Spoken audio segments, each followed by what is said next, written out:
तुम्ही पाहत आहात MCN न्यूज मराठी।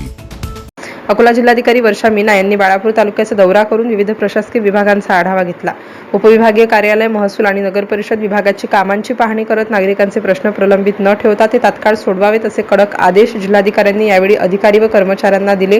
जिल्हाधिकारी वर्षा मीना यांनी काल दिनांक 9 एप्रिल रोजी बाळापूर दौऱ्यात महसूल आणि नगर परिषद प्रशासनाच्या कामकाजाची सखोल चौकशी केली।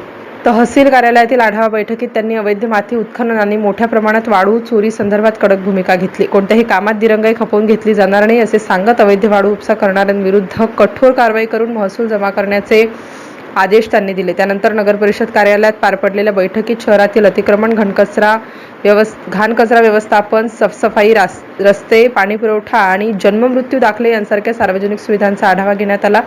शहराच्या स्वच्छतेबाबत त्यांनी नगर परिषद प्रशासनाला कडक शब्दात तक्बी दिली।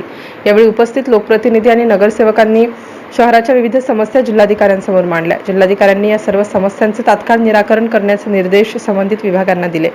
या 8व्या बैठकीला नगर परिषद अध्यक्ष डॉक्टर आफरीन परवीन मोजमी, उपाध्यक्ष सुरेंद्र धोपटे, उपविभागीय अधिकारी डॉक्टर संतोष येवलीकर, उपविभागीय पोलीस अधिकारी गजानन पडघण, नायब तहसीलदार सय्यद एहसद्दीन, मुख्याधिकारी राहुल कणकार यांच्यासह शहरातील नागरिक व महिला मोठ्या संख्येने उपस्थित होत्या।